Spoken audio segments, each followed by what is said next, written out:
motion to be moved until money is released to the account of the CDF, Mr. Speaker. Honorable Jeanette, you know one of the most important strategic thinking components is you must choose your battles very carefully. If you want to do what you're saying you want to do, paralyze a properly constituted house. There's no point paralyzing a house that is not a house yet.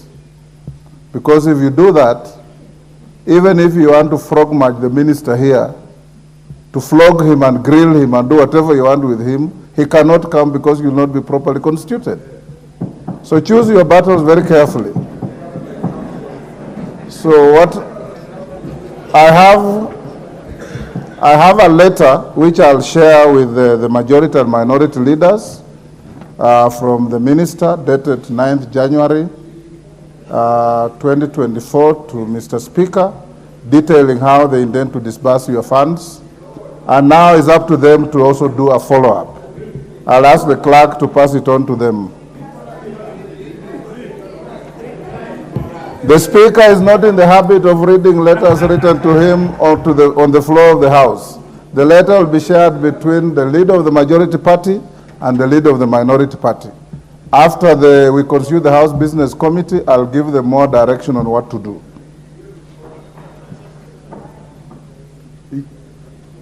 Yes, Dr. Makali Mulu.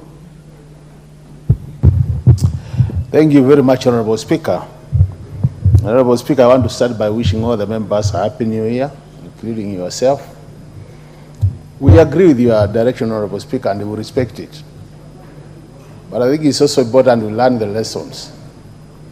Honorable Speaker, on 5th December, you as the head of this independent institution called Parliament, you did communicate to this House and indicated to us that by 20th December, we'll be getting our CDF into our accounts.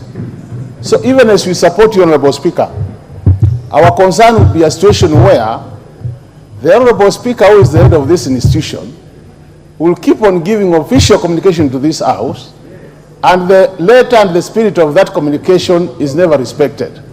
So, Honorable Speaker, we want to agree with you that we have whatever, we continue, but I think, Honorable Speaker, it is very important that whatever you communicate to us as our boss is respected by all other authorities in this country.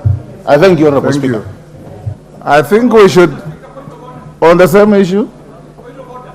Yes, KJ.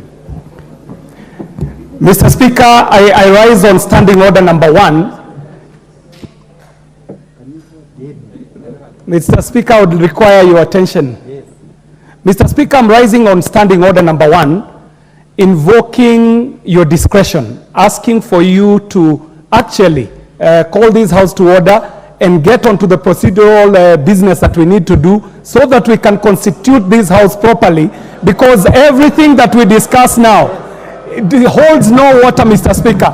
In fact, it is an effort in futility to go into a debate before we have constituted the House properly. So, Mr. Speaker, I'm calling upon you and just pleading with you to use your discretion and get into the business of the day so that we can constitute the House properly, and that any business that we prosecute will be properly and procedurally before the House. Thank you very much, Mr. Speaker.